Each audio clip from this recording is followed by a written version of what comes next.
Ukraine को NATO देशों से जल्द ही फाइटर जेट मिल सकते हैं। ये बहुत बड़ी खबर है क्योंकि यूक्रेन लगातार कह रहा है कि हमें F-16 दीजिए। यूक्रेन को फाइटर प्लेन देने के विचार में जुटा हुआ है स्लोवाकिया, और स्लोवाकिया भी यूक्रेन से लगता हुआ देश है यूरोप का।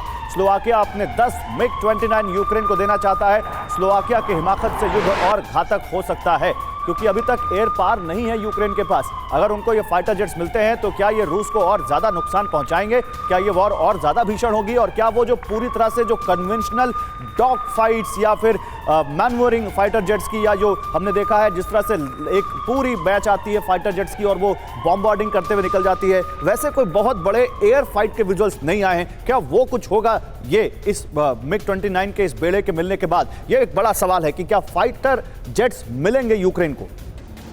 एक और बड़ी खबर आपको दिखाया, लेकिन पहले मैं योगेश जी के पास जाना चाहता हूं। योगेश सर, ये स्लोवाकिया MiG-29 फाइटर जेट्स दे सकता है, वो तो F-16 मांग रहे हैं। MiG-29 उनको दे के क्या स्लोवाकिया यहां पर यह दिखाना चाहता है कि नेटो देशों में अभी भी पूरी एकजुटता है और इसीलिए वो, क्या आपको लगता है ये फाइटर जेट्स मिल जाएंगे यूक्रेन को? भाई देखिए, अगर ये फाइटर जेट्स देते हैं यूक्रेन को तो इसका मतलब ये है कि ये लड़ाई जो है वो और रूस के इलाकों में जा सकती है, जो कि अमेरिका की कोशिश अब तक ये रही है कि ना जाए। अमेरिका की कोशिश ये रही है कि लड़ाई जो है वो यूक्रेन के अंदर रहे। तो अगर इस तरह के ये जेट्स देते हैं तो इससे जो है ये लड़ाई और जो है वो एक्सपैंड हो सकती है, और जो कि अमेरिका शायद नहीं चाहेगा।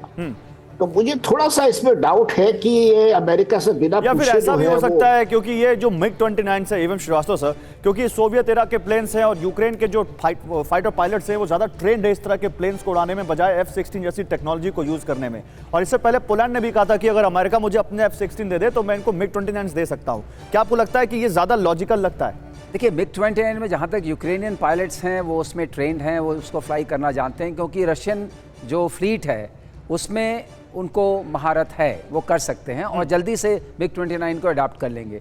लेकिन इसमें समझने वाली बात है, अगर MiG-29 आता है तो उसके साथ रशियन वेपन्स ही आएंगे। उसमें वेस्टर्न ओरिजिन वेपन्स नहीं कंपैटिबल हैं, तो वो नहीं जा सकते। ऐसे मैं रॉकेट्स की बात कर रहा हूँ या मिसाइल्स जो जाएंगे उस जहाज में, तो उसके लिए जो एयर डिफेंस सिस्टम है रशिया का, वो MiG-29 से पूरी तरह फेमिलियर है, उसको वो जानते हैं और स्टॉप कर सकते हैं। MiG-29 वैसे भी बहुत बड़ा जहाज है, तो उसका जो हम बोलते हैं इसको RCS, वो काफ़ी बड़ा है और रडार उसको अच्छी तरह देख सकता है। तो मुझे इसकी संभावना नहीं लगती कि इसके आने से कोई खास फर्क पड़ेगा। लेकिन एक बात से मैं ज़रूर सहमत हूँ, जो हमारे जो राजनीतिक विशेषज्ञ उन्होंने बोला, वो ये है कि अगर ये ऑफेंसिव रोल में आता है, तब आपने जैसा बोला शुरू में शुरुआत की थी, देन कि पूरे वॉर का सिनेरियो और स्ट्रैटेजी चेंज करती है। बिकॉज इसका मतलब यह है कि अब रशिया को अपने ऑफेंसिव को और भी अपग्रेड करना पड़ेगा। जो अभी तक आपने एयर पावर का अभी वो नहीं देखा था, उसके अंदर दखल इतना, और नेवल पावर का दखल नहीं देखा था,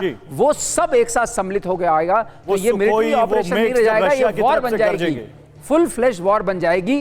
अगर इसमें फाइटर प्लेन्स, और जहां तक MiG-29 का सवाल है वो एयर टू ग्राउंड अटैक में काम आता है, तो वो तो जरूर, इसका मतलब अगर उन्होंने इस तरह के बम वर्षा की रशियन एरिया में, तो आप समझ लीजिए तो एक डिफरेंट डायमेंशन आता है। एयर डायमेंशन इस वॉर का अलग बहुत ज्यादा होगा और वो बहुत विनाश लीला बढ़ेगी, बहुत विनाश लीला बढ़ जाएगी अगर इसमें एयरफोर्स इंक्लूड हो जाती है तो।